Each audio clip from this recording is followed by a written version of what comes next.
തെരുവിലാരോ മരിച്ചു കിടക്കുന്നു. രാവിലെ തന്നെ ആളുകൾ തടിച്ചുകൂടാൻ തുടങ്ങി. കൂട്ടത്തിൽ നിന്ന് ആരോ വിളിച്ചു പറഞ്ഞു, അത് നമ്മുടെ ആമിലാണല്ലോ ആ കിടക്കുന്നതെന്ന്.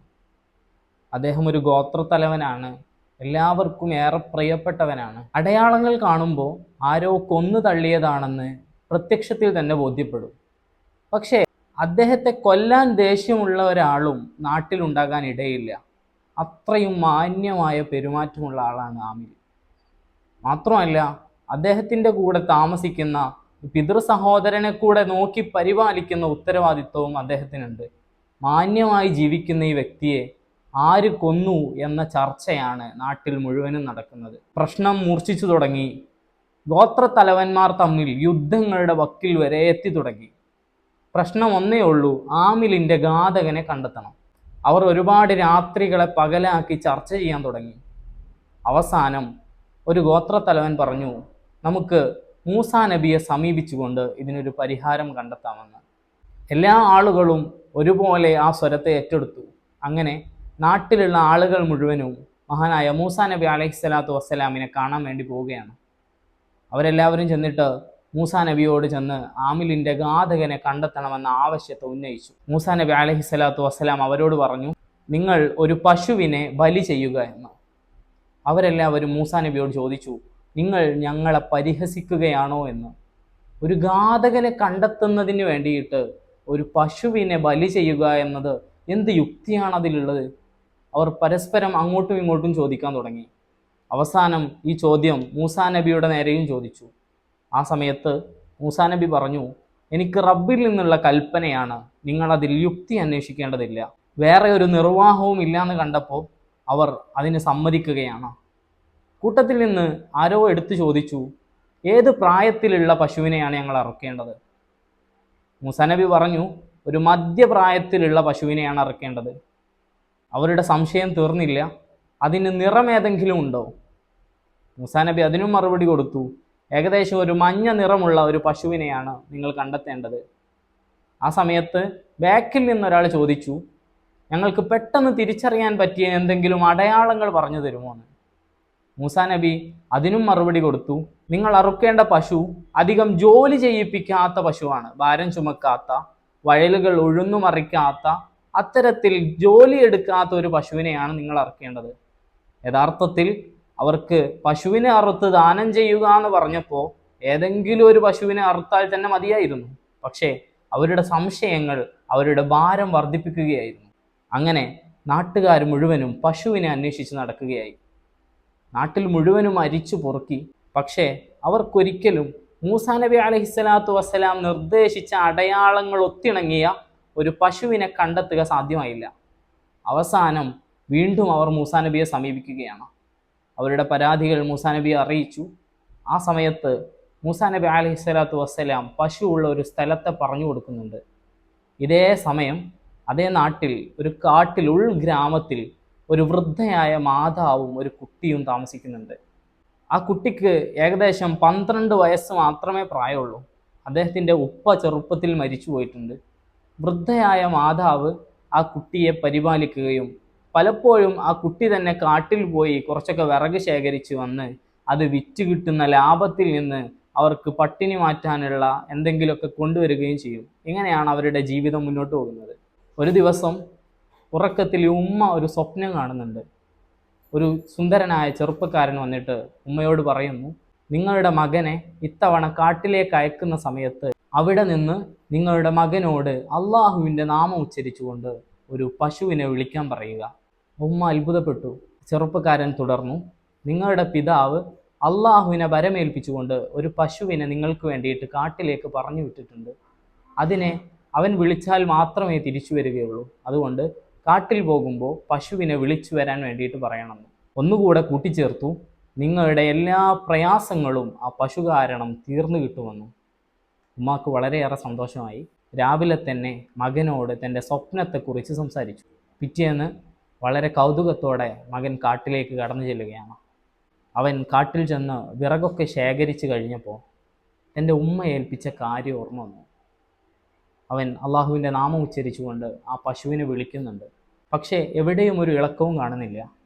അവൻ വീണ്ടും ആവർത്തിച്ചു, പക്ഷേ അപ്പോഴും ഒന്നും സംഭവിക്കുന്നില്ല. മകൻ വിചാരിച്ചു ഉമ്മ എന്നെ പറ്റിക്കാൻ സാധ്യതയുണ്ടോ എന്ന്. അങ്ങനെ ഒരു സാധ്യതയൊന്നും അവൻ കാണാതെ വന്നപ്പോൾ അവൻ വീണ്ടും തൻ്റെ വിളി ആവർത്തിച്ചു. ആ സമയത്ത് കാടിളക്കിക്കൊണ്ട് ഒരു പശു ഓടി വരുന്നുണ്ട്. വളരെ കൗതുകം തോന്നിക്കുന്ന ഒരു മധ്യവയസ്സ് പ്രായമെത്തിയ, ഏകദേശം ഒരു മഞ്ഞ നിറമുള്ള, നല്ല തടിച്ചു കൊഴുത്ത ഒരു പശു. അവൻ്റെ കൂടെ ആ പശു ഇങ്ങനെ നടക്കാൻ തുടങ്ങി. കുറച്ചിങ്ങനെ നടന്നപ്പോൾ വഴിയിൽ ഒരു ചെറുപ്പക്കാരനെ കണ്ടു. നല്ല സുന്ദരനായ ഒരു ചെറുപ്പക്കാരൻ. അദ്ദേഹം ഈ കുട്ടിയോട് ചോദിച്ചു, 5000 സ്വർണ്ണ നാണയം തന്നാൽ നിന്റെ ഈ പശുവിനെ എനിക്ക് വിൽക്കാൻ തയ്യാറാണോ എന്ന്. കുട്ടി പറഞ്ഞു, എന്നോട് ഉമ്മ പശുവിനെ വിളിച്ചു കൊണ്ടുവരാനേ പറഞ്ഞിട്ടുള്ളൂ, ഒരിക്കലും കച്ചവടം ചെയ്യാൻ എന്നെ ഏൽപ്പിച്ചിട്ടില്ല. അവർ മുന്നോട്ട് നടന്നു. കുറച്ചുകൂടെ എത്തിയപ്പോൾ അടുത്തൊരു യുവാവിനെ കണ്ടു. അദ്ദേഹം ചോദിച്ചു, 10000 സ്വർണ്ണ നാണയത്തിന് നിന്റെ ഈ പശുവിനെ എനിക്ക് തരാൻ തയ്യാറാണോ എന്ന്. കുട്ടി മുമ്പ് പറഞ്ഞ അതേ ഉത്തരം ഇവിടെയും ആവർത്തിച്ചു. ഒരല്പം മുന്നോട്ട് പോയപ്പോൾ അടുത്തൊരു യുവാവിനെ കണ്ടു. അദ്ദേഹം ചോദിച്ചു, 50000 ദിർഹം തന്നാൽ നിന്റെ ഈ പശുവിനെ എനിക്ക് നൽകുമോ എന്ന്. ആ സമയത്തും കുട്ടി തൻ്റെ ഉത്തരം ആവർത്തിച്ച സമയത്ത് അദ്ദേഹം പറഞ്ഞു, എന്നാൽ നിന്റെ ഉമ്മയോട് പറയുക, ആരെങ്കിലും കച്ചവട അന്വേഷണാർത്ഥം നിന്റെ വീട്ടിൽ വരികയാണെങ്കിൽ 50000 സ്വർണ്ണ നാണയം തരാമെന്ന് ഞാൻ പറഞ്ഞിട്ടുണ്ട്. അതിനേക്കാൾ കൂടുതൽ ആരെങ്കിലും തരാൻ തയ്യാറാണെങ്കിൽ മാത്രം നീ ഇതിനെ വിറ്റാൽ മതി എന്ന് നിന്റെ ഉമ്മയോട് പറയണമെന്ന്. കുട്ടി കൗതുകത്തോടെ വീട്ടിൽ ചെന്നിട്ട് ഉണ്ടായ സംഭവങ്ങളെല്ലാം ഉമ്മാക്ക് വിശദീകരിച്ചു കൊടുത്തു. ഉമ്മാക്കും ഒരുപാട് അതിശയം തോന്നി.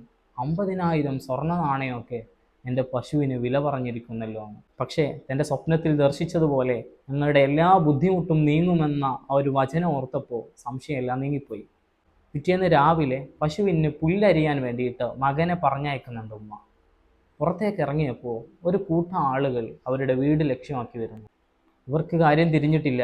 പക്ഷേ ഇതിൻ്റെ പിന്നിൽ മഹാനായ മൂസാ നബി അലൈഹിസ്സലാത്തു വസ്സലാം തൻ്റെ ജനതയെ ഈ വീട് പറഞ്ഞു കൊടുത്ത് ഇങ്ങോട്ട് അയച്ചതായിരുന്നു. മൂസാ നബി അവരോട് പറയുകയുണ്ടായി, ഒരല്പം കൂടുതൽ വില പറയാൻ സാധ്യതയുണ്ട്, പക്ഷേ നിങ്ങളുടെ അടയാളങ്ങളൊത്ത പശുവിനെ കിട്ടണമെങ്കിൽ അവിടെ നിന്ന് തന്നെ വാങ്ങേണ്ടി വരുമെന്ന്. മറ്റെവിടെയൊന്നും അതിനെ കണ്ടെത്താൻ കഴിയുകയില്ല എന്ന്. അവരെ കണ്ട മാത്രയിൽ മകൻ വീട്ടിലേക്ക് ഓടി വരികയും ഉമ്മയോട് ചേർന്ന് നിൽക്കുകയും ചെയ്യുന്നുണ്ട്. അവർ വന്നിട്ട് പുറത്ത് നിൽക്കുന്ന പശുവിനെ കണ്ട് ഒരുപാട് നേരം കൗതുകത്തോടെ അതിനെങ്ങൾ നോക്കി നിൽക്കുകയാണ്. ഉമ്മ ചോദിച്ചു, എന്താണ് നിങ്ങളുടെ ആവശ്യം? അവരിൽ നിന്നൊരാൾ മുന്നോട്ട് വന്നിട്ട് പറഞ്ഞു, ഈ പശുവിനെ ഞങ്ങൾക്ക് തരാൻ തയ്യാറാകുമോ? ആ സമയത്ത് ഉമ്മ മുമ്പ് മകനോട് ചെറുപ്പക്കാരൻ പറഞ്ഞതുപോലെ 50000 സ്വർണ്ണ നാണയത്തിന് ഒരാൾ വില പറഞ്ഞിട്ടുണ്ട്, അതിനേക്കാൾ കൂടുതൽ തരികയാണെങ്കിൽ ഞങ്ങൾ തരാൻ തയ്യാറാണെന്ന് ഉമ്മ അവരെ അറിയിച്ചു. ഗോത്ര തലവൻ പറഞ്ഞു, അതിൻ്റെ ഇരട്ടി വില തന്നിട്ട് ഞങ്ങൾ ഇതിനെ കൊണ്ടുപോകാൻ തയ്യാറാണെന്ന്.